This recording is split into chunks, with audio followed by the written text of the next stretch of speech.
മധ്യാകാശം തന്നിലിതാ യേശു വരാറായി. സോദര സോദരിമാരെ ഒരുങ്ങിക്കൊണ്ടു പറന്നു പോകാം, യേശു വരാറായി. കാലമില്ല കാലമില്ല യേശു വരാൻ നേരമായി. കാലമില്ല കാലമില്ല യേശു വരാൻ നേരമായി. യേശു വരാറായി, യേശു വരാറായി. യേശു വരാൻ കാലമായി മധ്യാകാശം തന്നിലിതാ യേശു വരാറായി. സോദര സോദരിമാരെ ഒരുങ്ങിക്കൊണ്ടു പറന്നു പോകാം, യേശു വരാറായി. കാലമില്ല കാലമില്ല യേശു വരാൻ നേരമായി. കാലമില്ല കാലമില്ല യേശു വരാൻ നേരമായി. യേശു വരാറായി, യേശു വരാറായി.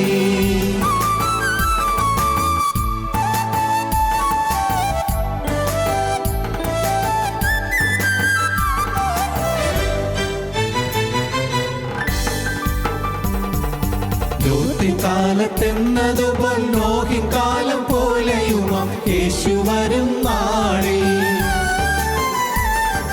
വിറ്റും നട്ടും തിന്നുകൂടി ചൊന്നുമറിയാതെ നമ്മൾ പാർത്തിടുന്നു പാരിൽ. കാലമില്ല കാലമില്ല യേശു വരാൻ നേരമായി. കാലമില്ല കാലമില്ല യേശു വരാൻ നേരമായി. യേശു വരാറായി, യേശു വരാറായി.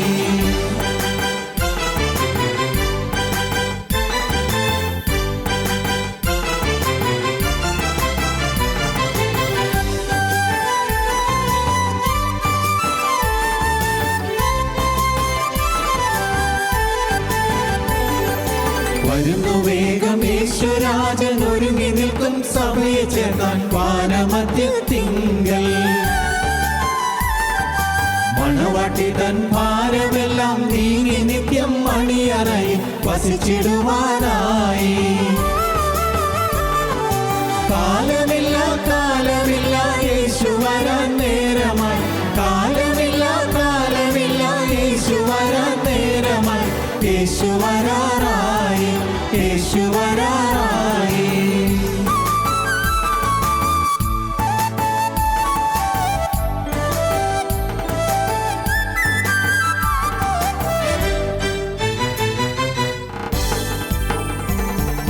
പാരിടത്തിൽ പാടുകളും പട്ടിണി പരിഹാസങ്ങൾ സഹിച്ചു നിൽക്കും ശുദ്ധ. പരമരൂപം ധരിച്ചവരാൽ വാനിലേക്കുയർന്നിടുമേ അതിശയിക്കും ലോകം. ഹല്ലേലൂയ ഹല്ലേലൂയ ആനന്ദമായി പാടിടാമേ. ഹല്ലേലൂയ ഹല്ലേലൂയ ആനന്ദമായി പാടിടാമേ. യേശു വരാറായി, യേശു വരാറായി. യേശു വരാൻ കാലമായി മധ്യാകാശം തന്നിലിതാ യേശു വരാറായി. സോദര സോദരിമാരെ ഒരുങ്ങിട്ടുണ്ടോ പറന്നു പോകാം, യേശു വരാറായി.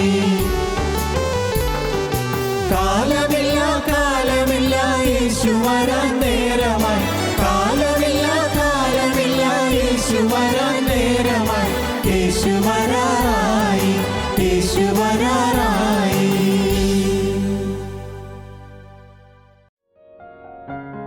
ഞങ്ങളോ ക്രൂശിക്കപ്പെട്ട ക്രിസ്തുവിനെ പ്രസംഗിക്കുന്നു. ദൈവത്തിൻ്റെ വലിയ നാമം മഹത്വപ്പെടട്ടെ. നമുക്ക് വായിക്കാം.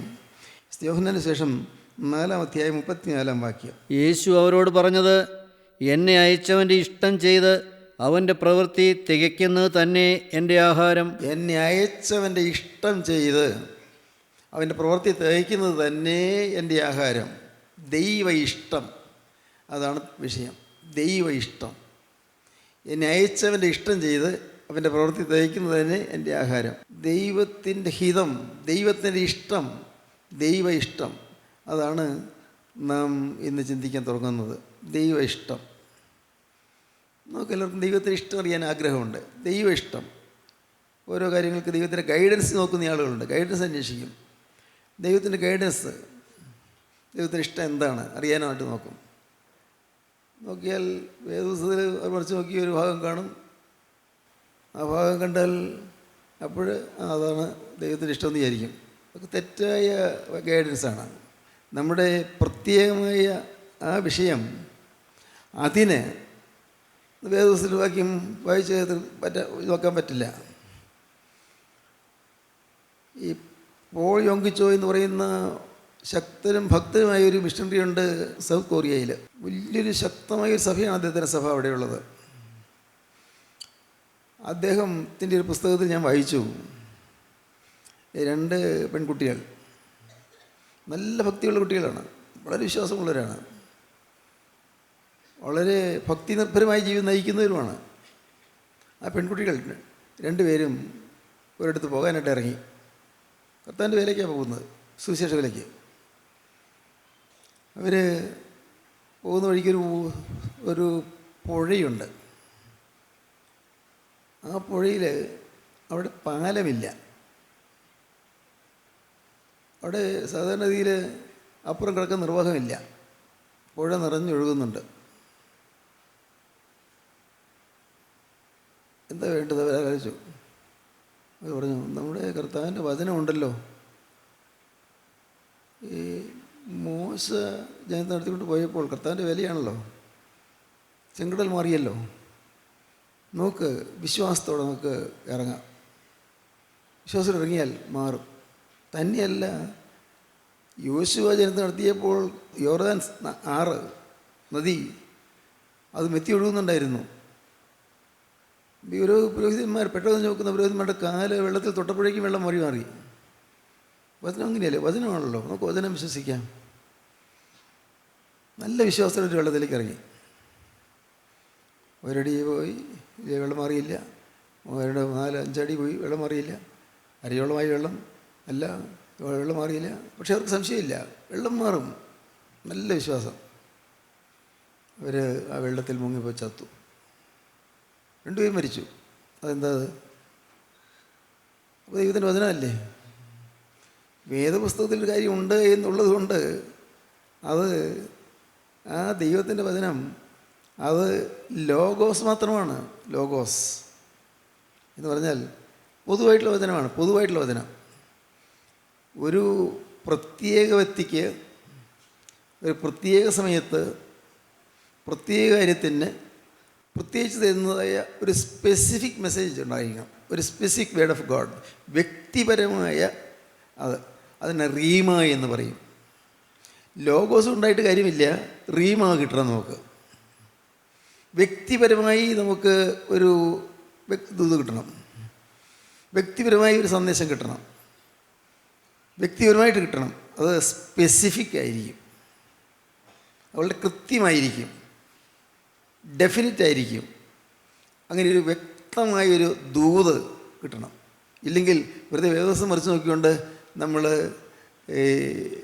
ദൈവത്തെ നടത്തിപ്പാണെന്ന് വിചാരിക്കരുത്. അനേകം ആളുകളും ഈ ബൈബിൾ ഇങ്ങനെ ഭക്തിപൂർവ്വം പ്രാർത്ഥിക്കും, മറിച്ച് നോക്കും, എവിടെയെങ്കിലും ഒന്ന് കാണും, അല്ലെങ്കിൽ ആദ്യം കാണുന്ന ഭാഗം വായിക്കും.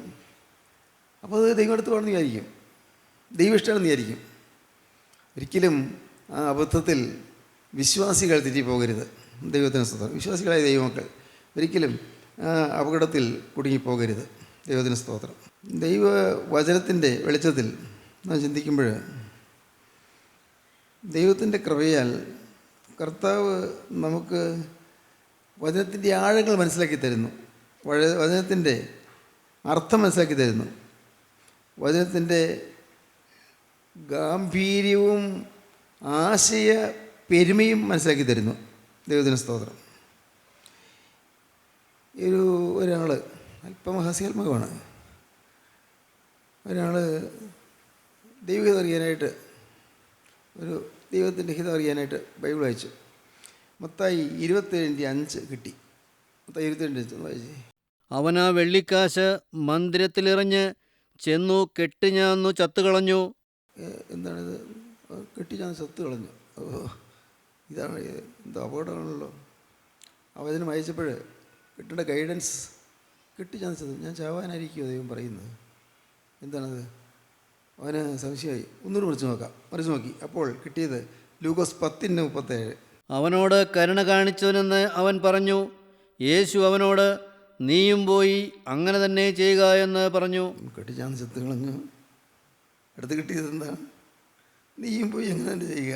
കൊള്ളാമല്ലോ, ദൈവം തന്ന നല്ല അരുളപ്പാട്. നീയും പോയി അങ്ങനെ ചെയ്യും. പാവം പേടിച്ചു പോയി. ഞാനും പോയി കെട്ടിച്ചാന്ന് ചെയ്യണോ? ഒന്നുകൂടി വരച്ച് നോക്കാം. അപ്പോഴും കിട്ടി. യോഹന്നാൻ 2:5 വായിച്ച്. അവൻ നിങ്ങളോട് എന്തെങ്കിലും കൽപ്പിച്ചാൽ അത് ചെയ്യുവീൻ എന്ന് പറഞ്ഞു. അയ്യോ, ഒന്നുകൂടെ കുഴപ്പമായി. അവൻ നിങ്ങളോട് നിങ്ങൾ കൽപ്പിച്ചാൽ അത് ചെയ്യുവീൻ. അവനൊന്നുകൂടെ പരിഭ്രമമായി. അപ്പോൾ കൽപ്പിച്ചു, കെട്ടിച്ചാൻ ചെത്ത് കളഞ്ഞു. നീയും പോയി അങ്ങനെ തന്നെ ചെയ്യുക. ഇതാ, അവൻ നിങ്ങൾ എന്തെങ്കിലും കൽപ്പിച്ചാൽ ചെയ്യുവീൻ. കാര്യം കുഴഞ്ഞു. ഒന്നുകൂടി മറിച്ച് നോക്കിക്കളെ. മറിച്ചു. അന്നേരം എന്താണ്? യോഹന്നാൻ 13:27. ഖണ്ഡം വാങ്ങിയ ഉടനെ സാത്താൻ അവനിൽ കടന്നു. യേശു അവനോട്, നീ ചെയ്യുന്നത് വേഗത്തിൽ ചെയ്യുക എന്ന് പറഞ്ഞു. വേഗത്തിൽ ചെയ്യുക എന്ന് പറയുന്നു. ആകെ അമ്പരപ്പിലായി, അസ്വസ്ഥനായി. ഇതൊരു ഹാസ്യാത്മകമായ ഒരു ചിത്രീകരണമാണ്. പക്ഷേ അതിനകത്ത് ഒരു കാര്യമുണ്ട്. ബൈബിളിലെ ചില ഭാഗങ്ങൾ വായിച്ച് നാം ഒരിക്കലും ഗൈഡൻസ് നോക്കരുത്. ദൈവ ഇഷ്ടം അന്വേഷിക്കരുത്. ദൈവത്തിൻ്റെ ഇഷ്ടം എങ്ങനെ? ഒരു നല്ല പുസ്തകമുണ്ട്, ഫൈൻഡിങ് ഗോഡ്സ് വിൽ, ദൈവത്തിൻ്റെ ഇഷ്ടം കാണുന്നത് എങ്ങനെ എന്നതിനെക്കുറിച്ച് എന്നൊരു പേരിൽ ഡോക്ടർ സാക് പുന്നൻ ഒരു ഇംഗ്ലീഷ് പുസ്തകം എഴുതിയിട്ടുണ്ട്. മലയാളം ഉണ്ടെന്ന് തോന്നുന്നില്ല. ഫൈൻഡിങ് ഗോഡ്സ് വിൽ, ഇംഗ്ലീഷ് അറിയാവുന്ന പുസ്തകം വായിച്ചാൽ നല്ലതാണ്. ദൈവത്തിൻ്റെ ഇഷ്ടം അറിയുന്നത് എങ്ങനെ? നമ്മുടെ എല്ലാവരുടെയും മനസ്സിലുണ്ടാവും ദൈവത്തിൻ്റെ ഇഷ്ടം. ഒരു കല്യാണം ആലോചിക്കുന്നത് ദൈവത്തിൻ്റെ ഇഷ്ടമാണോ? ചിന്തിക്കാം, സ്വാഭാവികമായിട്ട് ചിന്തിക്കാം. ദൈവം ഇഷ്ടമാണോ? ചിന്തിക്കാം. അല്ലെ, ഓരോരോ കാര്യങ്ങൾ. ഇന്ന കാര്യത്തിൽ ബിസിനസ് തുടങ്ങണം, ദൈവത്തിന് ഇഷ്ടമാണോ? ഇന്ന ബിസിനസ്സാണ്, അത് ദൈവത്തിന് ഇഷ്ടമാണോ? അവിടെയെല്ലാം ദൈവത്തിൻ്റെ ഇഷ്ടം എന്ത് എന്നറിയാനുള്ള ആഗ്രഹം നമുക്ക് സ്വാഭാവികമായിട്ടുണ്ടാകും. ദൈവത്തിൻ്റെ ഇഷ്ടം. സ്തോത്രം. നമുക്ക് വായിക്കാം ചില കാര്യങ്ങൾ ഗൗരവമായിട്ട് തന്നെ നമുക്ക് വായിക്കാം. സങ്കീർത്തനം 40 സങ്കീർത്തനം എടുക്കാം. 40 സങ്കീർത്തനത്തിൽ 8-9 വാക്യങ്ങൾ വായിക്കാം. എൻ്റെ ദൈവമേ, നിന്റെ ഇഷ്ടം ചെയ്യുവാൻ ഞാൻ പ്രിയപ്പെടുന്നു. എൻ്റെ ദൈവമേ, നിൻ്റെ ഇഷ്ടം ചെയ്യുവാൻ ഞാൻ പ്രിയപ്പെടുന്നു. നിന്റെ ന്യായപ്രമാണം എൻ്റെ ഉള്ളിലിരിക്കുന്നു. നിൻ്റെ ന്യായപ്രമാണം എൻ്റെ ഉള്ളിലിരിക്കുന്നു. ദൈവത്തിൻ്റെ ഇഷ്ടം ചെയ്യുവാൻ ഞാൻ പ്രിയപ്പെടുന്നു. ആഗ്രഹമാണ്. ദൈവമേ, നിൻ്റെ ഇഷ്ടം ചെയ്യാൻ ഞാൻ പ്രിയപ്പെടുന്നു. നല്ല സമർപ്പണമാണ്. കർത്താവേ, എനിക്ക് നിൻ്റെ ഇഷ്ടം നിർവഹിച്ചാൽ മതി. നിൻ്റെ ഇഷ്ടം ചെയ്യാൻ ഞാൻ പ്രിയപ്പെടുന്നു. നിൻ്റെ ഇഷ്ടം നടക്കണം. നിൻ്റെ ഇഷ്ടപ്രകാരം മുന്നോട്ട് പോകണം. നിൻ്റെ ഇഷ്ടം ചെയ്യുവാൻ ഞാൻ പ്രിയപ്പെടുന്നു. സംഗീതക്കാരനുള്ള ധൈര്യം അതാണ്. ദൈവത്തിന് ഇഷ്ടം ചെയ്യാൻ ഞാൻ പ്രിയപ്പെടുന്നു. പക്ഷേ എൻ്റെ ഉള്ളിൽ അതിന് സഹായമായിട്ടൊന്നുണ്ട്. ന്യായപ്രമാണമുണ്ട്, ദൈവത്തിൻ്റെ വചനമുണ്ട്, ദൈവത്തിൻ്റെ വിശുദ്ധ വചനം എൻ്റെ ഹൃദയത്തിലുണ്ട്. അതുകൊണ്ട് എനിക്ക് നിൻ്റെ ഇഷ്ടം ചെയ്യാൻ സാധിക്കും. ദൈവമേ, നിൻ്റെ ഇഷ്ടം ചെയ്യാൻ ഞാൻ പ്രിയപ്പെടുന്നു. നിൻ്റെ ന്യായപ്രമാണം എൻ്റെ ഉള്ളിലിരിക്കും. ദൈവത്തിൻ്റെ വചനം ഉള്ളിലുണ്ട്. വചനം, ദൈവത്തിൻ്റെ വചനത്തിൻ്റെ ശക്തി ഏതാണെന്നറിയാമോ? എന്തൊരു ശക്തിയാണത്. നേർവഴിക്ക് നയിക്കും വചനം. വ്യക്തമാണ്. അത് വചനം നമ്മുടെ ഹൃദയത്തിലുണ്ടെങ്കിൽ, ക്രിസ്തുവിനെ നാം പിടിച്ചിട്ടുണ്ടെങ്കിൽ, ആ വചനം നമ്മെ നയിച്ചുകൊണ്ടേയിരിക്കും. ഒരു പ്രത്യേകിച്ച് ഒരു ഗൈഡൻസ് ആരെങ്കിലും പറഞ്ഞു തരികയല്ല. ഇന്ന കാര്യം ചെയ്യണം, ഇന്ന കാര്യം ചെയ്യണ്ട എന്ന് പറഞ്ഞു തരുന്നതല്ല. വചനം നമ്മുടെ ഉള്ളിലുണ്ടെങ്കിൽ ആ വചനം പരിശുദ്ധാത്മാവാണ്. പരിശുദ്ധാത്മാവ് നടത്തും. ന്യായപ്രമാണം എൻ്റെ ഉള്ളിലിരിക്കുന്നു. സ്തോത്രം. വീണ്ടും വായിക്കാം. മത്തായി 26:39, 26:39. പിന്നെ അവൻ അല്പം മുമ്പോട്ട് ചെന്ന് കവിണ്ണു വീണു. പിതാവേ, കഴിയുമെങ്കിൽ ഈ പാനപാത്രം എങ്കിൽ നിന്നും നീങ്ങിപ്പോകണമേ. എങ്കിലും ഞാൻ ഇച്ഛിക്കും പോലെയല്ല, നീ ഇച്ഛിക്കും പോലെ ആകട്ടെ എന്ന് പ്രാർത്ഥിച്ചു. പിതാവേ, ഞാൻ ആഗ്രഹിക്കുന്ന പോലെയല്ല, ഞാൻ ഇച്ഛിക്കുന്ന പോലെയല്ല, എൻ്റെ ഇഷ്ടം പോലെയല്ല, നിൻ്റെ ഇഷ്ടം പോലെ നടക്കണമേ. സമ്പൂർണ്ണമായിട്ട് ദൈവത്തിന് വിധേയപ്പെട്ട് കൊടുക്കുകയാണ്. നമ്മിൽ പലരും ദൈവ ഇഷ്ടം നടക്കണമെന്നൊക്കെ പറഞ്ഞ് പ്രാർത്ഥിച്ചാലും ദൈവ ഇഷ്ടം നമ്മുടെ ഇഷ്ടത്തോട് അടുത്ത് വന്നെങ്കിൽ മാത്രമേ നമ്മൾ അനുസരിക്കുകയുള്ളൂ. നമ്മളങ്ങനെയാണ്, പലരും അങ്ങനെയാണ്. നമ്മൾ അനുസരിക്കും. പക്ഷേ ദൈവത്തിൻ്റെ ഇഷ്ടം നമ്മുടെ ഇഷ്ടത്തോട് അനുരൂപമായി വന്ന് കിട്ടിയാലേ അനുസരിക്കൂ. ദൈവത്തിൻ്റെ ഇഷ്ടം അറിഞ്ഞിട്ട് അത് നിവർത്തിച്ചില്ലെങ്കിൽ വലിയ നിരാശയ്ക്ക് കാരണമായി തീരും. ദൈവത്തിൻ്റെ ആത്മാവ് ഒരു കാര്യം കൽപ്പിച്ചാൽ അത് കണ്ണുടച്ചനുസരിച്ചാൽ അനുഗ്രഹമായിരിക്കും. സ്തോത്രം. ദൈവത്തിൻ്റെ ആത്മാവിൻ്റെ ഒരു ആലോചന കിട്ടിക്കഴിഞ്ഞാൽ പിന്നെ ഒന്ന് സെക്കൻഡ് തിങ്കിങ് വേണ്ട, രണ്ടാമത് ചിന്തിക്കണ്ട, അങ്ങ് അനുസരിക്കുക. അനുസരിച്ചാൽ പ്രയോജനമുണ്ട്. എനിക്കും അനേക അനുഭവങ്ങളുണ്ട്. അനേക അനുഭവങ്ങൾ. അനുസരിച്ച കാര്യങ്ങൾ ഒരു ചിന്തയും കൂടെ രണ്ടാമതൊന്നും ചിന്തിക്കാതെ ഞാൻ അനുസരിച്ച കാര്യങ്ങൾ, ഞാൻ ഒരിക്കലും വിശകലനം ചെയ്യാതെ, എന്തിനെന്നോ എന്തുകൊണ്ടെന്നോ ചോദിക്കാതെ അനുസരിച്ച കാര്യങ്ങൾ, അനേകം കാര്യങ്ങളുണ്ട്.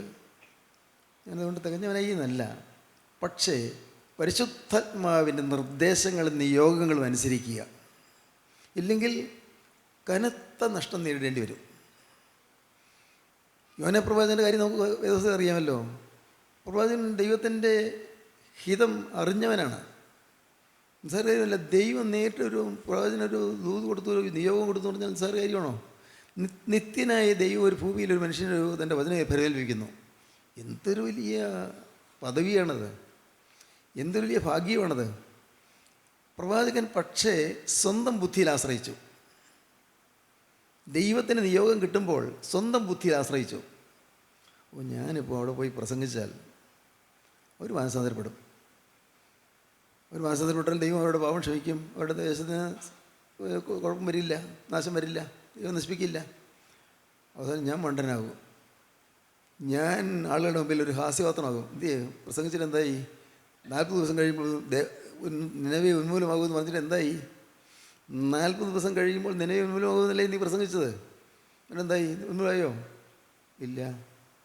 അതാ നിൻ്റെ പ്രസംഗത്തിന് ഇത്രയ്ക്കേ വിലയുള്ളൂ. നോക്കൂ, ഇങ്ങനെ ആക്ഷേപിക്കുമെന്ന് പ്രവാചകൻ ചിന്തിച്ചു. ജനം എന്നെ ഒരു സോറി ഫിഗറായിട്ട് കാണുമെന്ന് വിചാരിച്ചു. എന്നൊരു പരിഹാസപാത്രമാക്കി കാണുമെന്ന് വിചാരിച്ചു.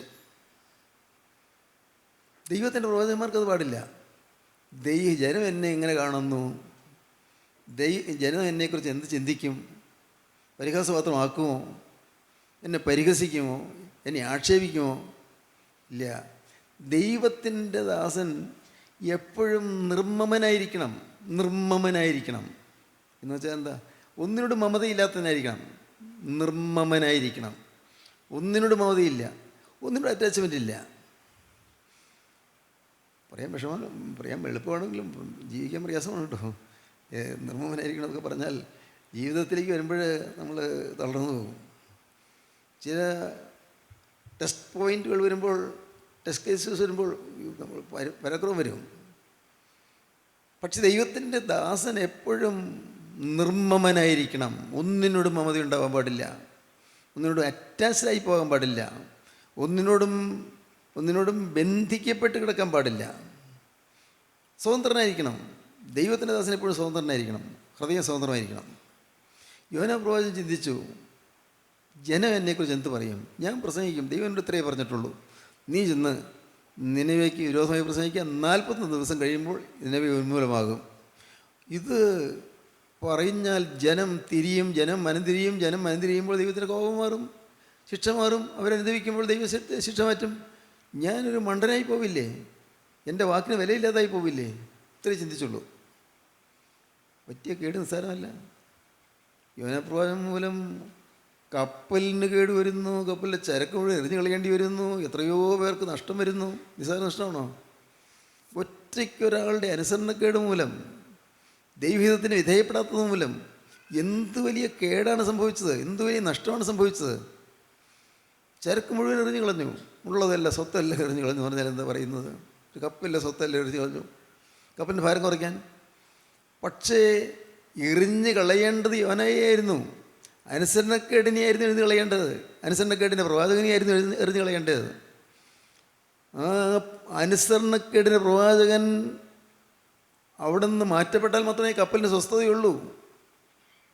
ദൈവജനമേ, നിങ്ങളുടെ ജീവിതത്തിൽ ദൈവത്തിൻ്റെ ആത്മാവിൻ്റെ നിർദ്ദേശങ്ങളെ അനുസരിക്കാതെ പോയാൽ കപ്പലിന് കേടുവരും. ആ കപ്പലിലുള്ളവർക്ക് എല്ലാവർക്കും കേടുവരും. അതാണ് കുഴപ്പം.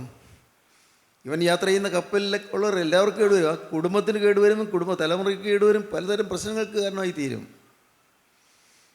ദൈവത്തിന് സ്തോത്രം. പ്രവാചകനെ കപ്പലിൽ നിന്ന് എറിഞ്ഞു കളഞ്ഞു. കടൽ ശാന്തമായി, പ്രക്ഷുബ്ധമായി കടൽ ശാന്തമായി, ഇളകി മറിഞ്ഞിൻ്റെ തിരമാലകളിൽ അടങ്ങി, എല്ലാം ശാന്തമായി. അവിടെ ഒരു അനുസരണക്കേട്, ദൈവത്തിൻ്റെ ഇഷ്ടത്തിന് വിരുദ്ധമായ ഒരു നിലപാട് അവിടെ ഉണ്ടായപ്പോൾ എല്ലാം അപകടത്തിലേക്ക് നീങ്ങി. പക്ഷേ ആ പ്രവാചകനെ അവിടെ നിന്ന് മാറ്റി കടലിലേക്ക് എറിഞ്ഞു. കടൽ ഓളങ്ങൾ ശാന്തമായി, കടലടങ്ങി. പ്രവാചകനെ എറിഞ്ഞു കളഞ്ഞെങ്കിലും സ്വർഗത്തിലെ ദൈവം പ്രവാചകനെ മറന്നില്ല. അത് മറക്കരുത്. അത് നമുക്ക് ആശ്വാസകരമായൊരു ദൂതാണ്. സ്വർഗത്തിലെ ദൈവം യോനാ പ്രവാചകനെ മറന്നില്ല. സ്വർഗത്തിലെ ദൈവം യോനാ പ്രവാചകന് വേണ്ടി ഒരു മഹാമത്സ്യത്തെ കൽപ്പിച്ചാക്കിയിരുന്നു. സ്വർഗത്തിലെ ദൈവം കൽപ്പിച്ച ഒരു മഹാമത്സ്യത്തെ കൽപ്പിച്ചാക്കിയിരുന്നു. സ്തോത്രം.